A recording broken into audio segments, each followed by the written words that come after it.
Assalamualaikum warahmatullahi wabarakatuh. Selamat siang semuanya, dan teman-teman yang saya hormati, Ustadz Iwan Rahman Batiar selaku dosen pengampu mata kuliah media pengajaran bahasa Arab, dan yang saya banggakan teman-teman semua selaku peserta mata kuliah media pengajaran Arab. Pada kesempatan kali ini kami kelompok 1 akan membawakan materi tentang memahami pengertian media pembelajaran.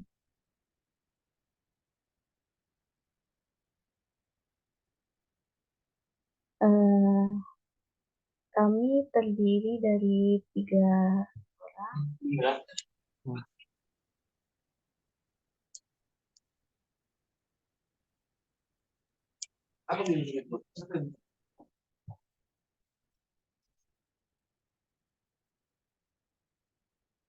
Kami terdiri dari 3 orang, yaitu Fatimah Erna Pertiwi, Nadia Umul Khairat, dan saya sendiri Putri Rohmah.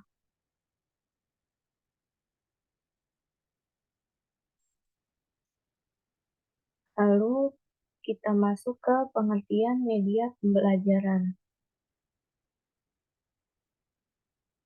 Yang pertama menurut Gerlach dan Eli. Menurut Gerlach and Eli, media apabila dipahami secara garis besar adalah manusia, materi, atau kejadian yang membangun kondisi yang membuat siswa mampu memperoleh pengetahuan, keterampilan, atau sikap. Dalam pengertian ini, guru, buku teks, dan lingkungan sekolah merupakan media. Secara lebih khusus, pengertian media dalam proses belajar mengajar cenderung diartikan alat-alat grafis, fotografis, atau elektronik untuk menangkap, memproses, dan menyusun kembali informasi visual dan verbal. Lalu yang kedua ada dari ahli Umar Hamali, yaitu media pembelajaran adalah alat, metode, dan teknik yang digunakan dalam rangka lebih mengefektifkan komunikasi dan interaksi antara guru dan siswa dalam proses pendidikan dan pengajaran di sekolah. Sedangkan menurut Suprapto BKK menyatakan bahwa media pembelajaran adalah suatu alat pembantu secara efektif yang dapat digunakan oleh guru untuk mencapai tujuan yang diinginkan. Lalu, menurut ahli Ruth Cloudfair, jadi media pembelajaran adalah salah satu alat bantu mengajar bagi guru untuk menyampaikan materi pengajaran, meningkatkan kreativitas siswa, dan meningkatkan perhatian siswa dalam proses pembelajaran. Dengan media, siswa akan lebih termotivasi untuk belajar, mendorong siswa menulis, berbicara, dan berimajinasi semakin terangsang. Lalu berikutnya dari ahli Bovi, menurut beliau media pendidikan atau media pembelajaran tumbuh dan berkembang sejalan dengan perkembangan teknologi pembelajaran. Adapun menurut beliau substansi dari media pembelajaran adalah yang pertama bentuk saluran yang digunakan untuk menyalurkan pesan atau pembelajar. Yang kedua, berbagai jenis komponen dalam lingkungan pembelajar yang dapat merangsang pembelajar untuk belajar. Yang ketiga, bentuk alat fisik yang dapat menyajikan pesan serta merangsang siswa untuk belajar. Yang keempat, yaitu bentuk-bentuk komunikasi yang dapat merangsang pembelajaran untuk belajar, baik itu berbentuk cetak ataupun berbentuk audio visual dan visual audio. Lalu selanjutnya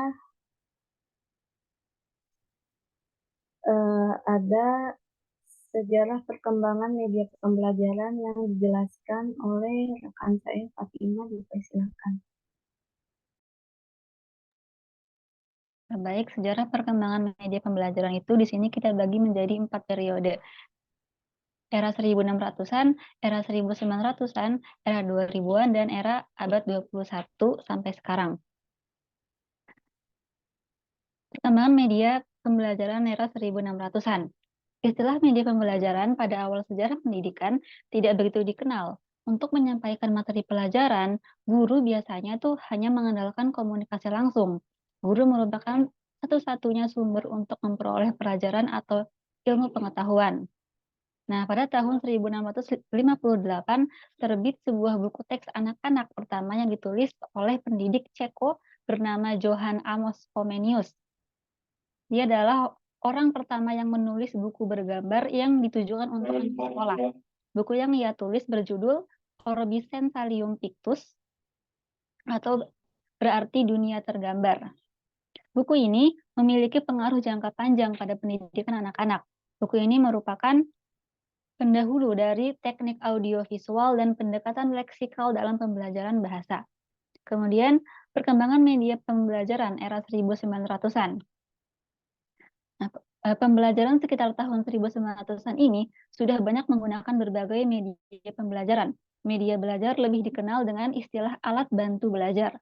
Misalnya tuh ada papan tulis hitam, kapur, dan penggaris kayu termasuk alat bantu belajar yang banyak digunakan pada masa itu.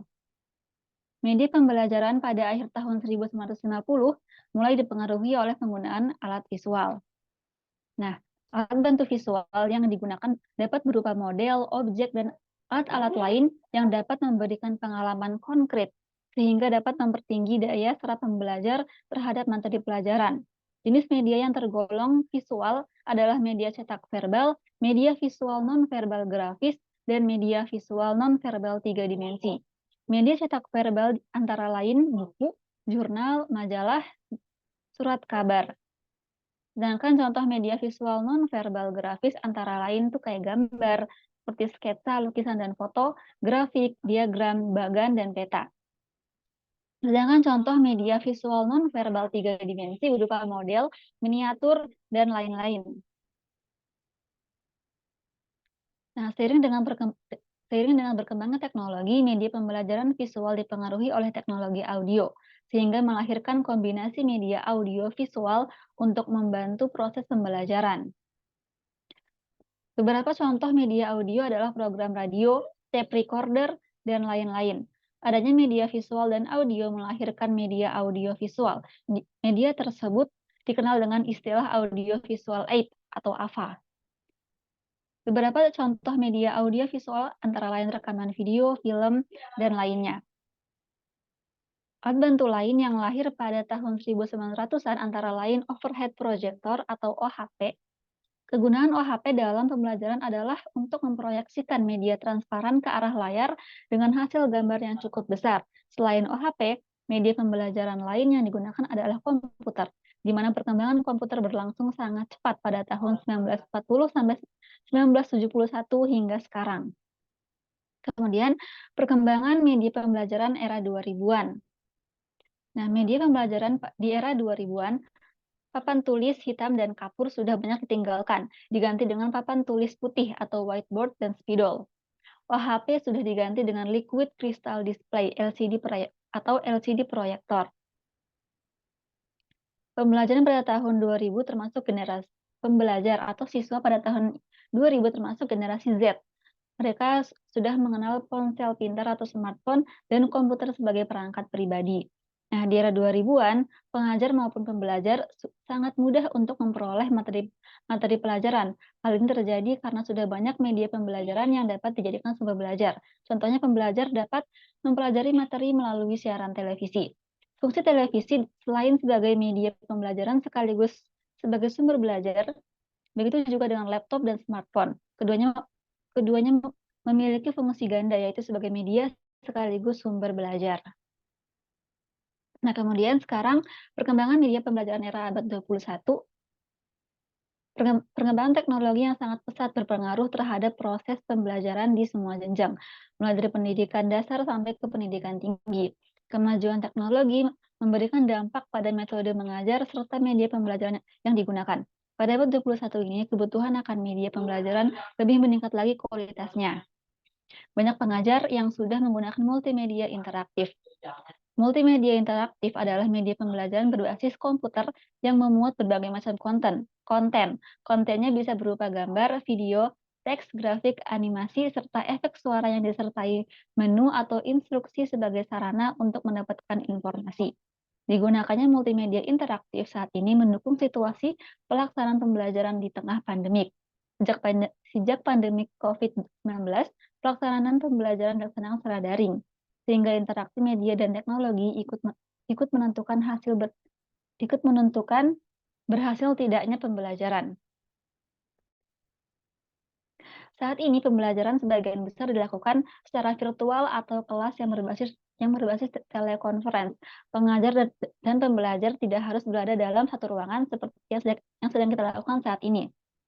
Nah, beberapa media sosial yang sudah banyak digunakan dan bisa menjadi pemicu kualitas pembelajar memperoleh informasi adalah Facebook, Twitter, YouTube, dan blog. Pembelajaran kadang dilakukan dengan chatting antara pengajar dan pembelajar menggunakan jejaring sosial WhatsApp dan Telegram. Pembelajaran seperti ini, pengajar dan pembelajar berada pada waktu yang bersamaan. Media lain yang dapat digunakan untuk melakukan pembelajaran adalah melalui video conference, misalnya menggunakan Google Meet atau Zoom.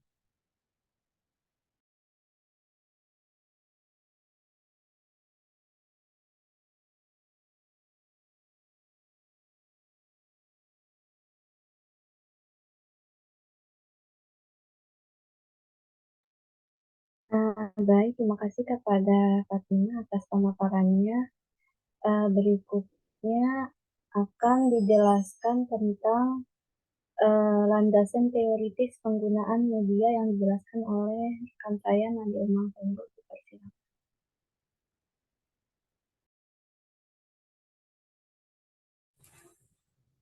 Terima kasih Putri atas kesempatannya. Selanjutnya, landasan teoritis penggunaan media.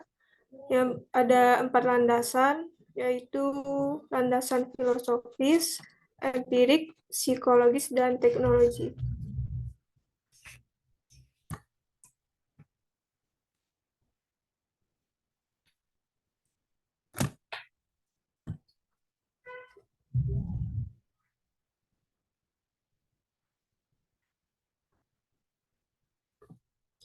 Yang pertama, landasan teoritis, filosofis. Menurut landasan ini, penerapan teknologi pada media secara filosofi tidak berarti dehumanisasi.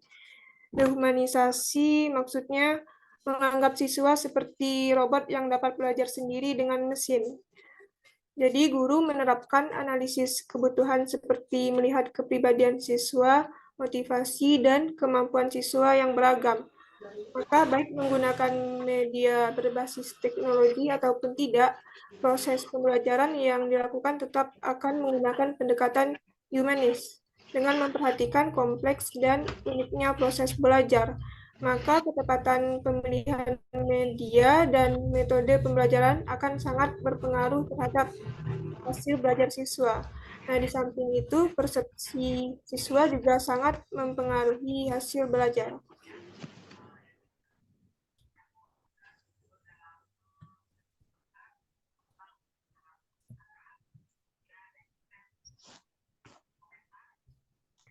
Landasan yang kedua, landasan psikologis.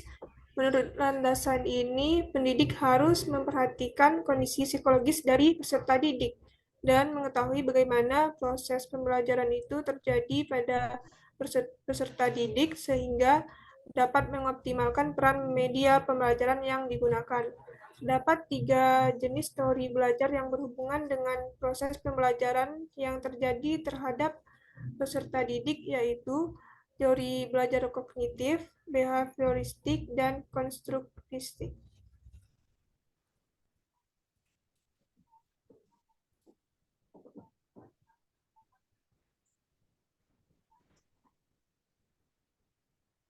Landasan berikutnya adalah landasan empirik. Berdasarkan landasan rasional empiris, prinsip penyesuaian jenis media yang akan digunakan dalam kegiatan pembelajaran hendaknya jangan didasarkan pada kesukaan atau kesenangan pengajar saja, akan tetapi dilandaskan pada kecocokan media dengan karakteristik siswa.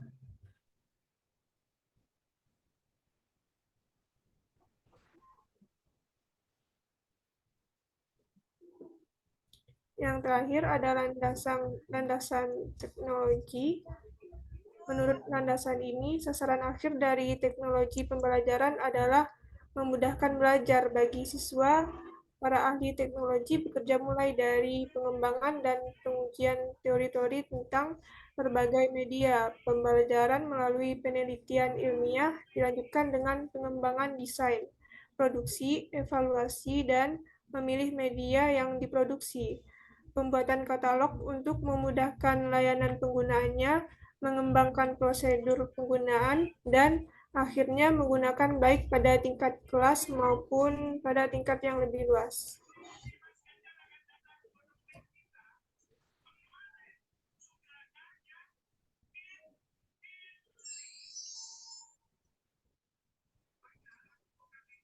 Baik, selanjutnya akan dibawakan materi tentang ciri-ciri media pembelajaran.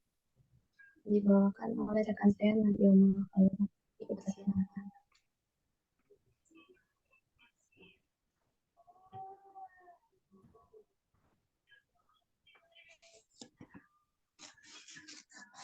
Selanjutnya masuk ke ciri-ciri media pembelajaran.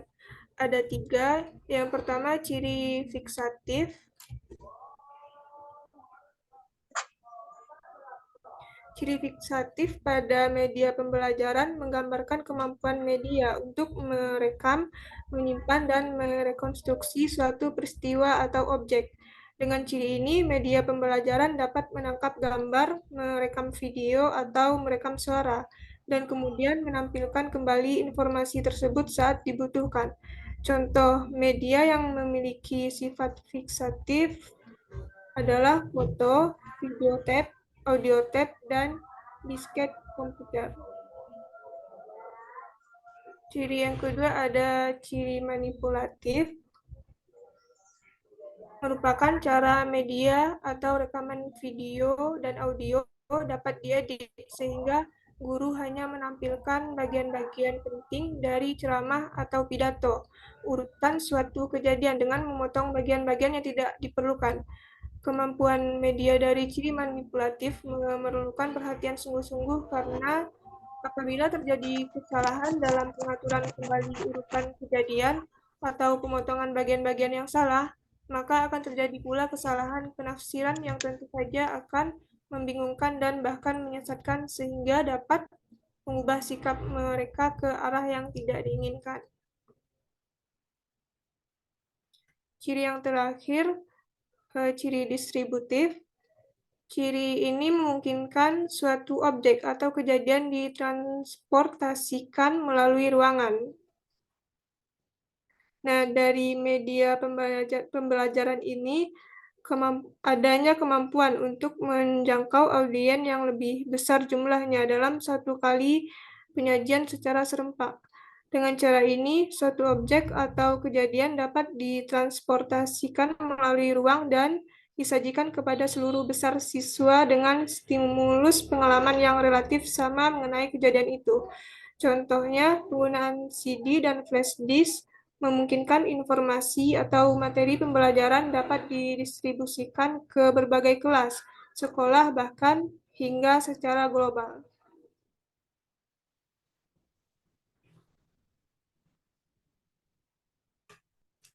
Selanjutnya saya kembalikan ke moderator.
Baik, sekian presentasi dari kelompok kami.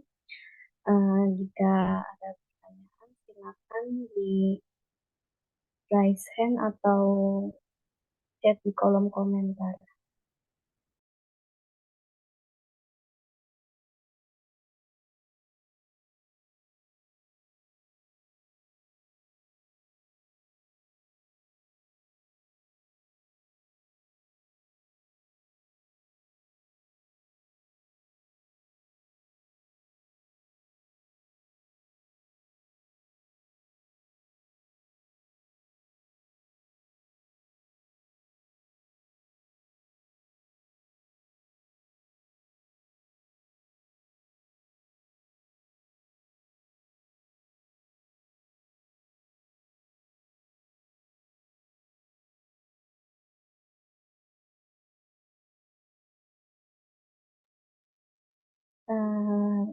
Baik, mungkin ditunggu sampai 15.20.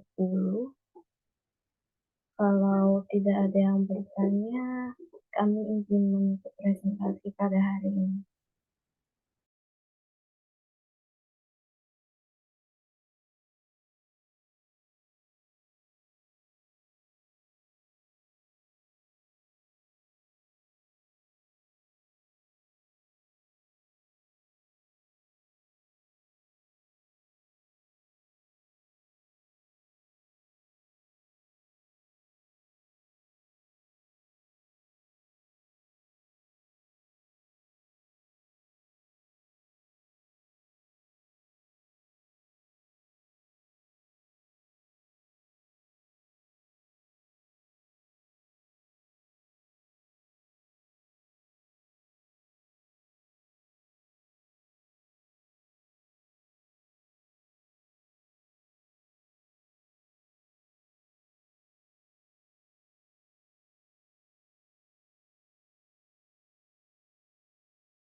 Oke, teman-teman semuanya, sudah pukul 15.10.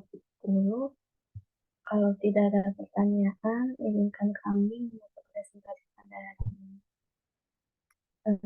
Kita tutup dengan doa kafaratul majelis. Subhanakallahumma wa bihamdika asyhadu an la ilaha illa anta astaghfiruka wa atubu ilaik. Sekian dari kelompok kami. Bila ada kurang lebihnya, mohon maaf. Wassalamualaikum warahmatullahi wabarakatuh. Waalaikumsalam warahmatullahi wabarakatuh.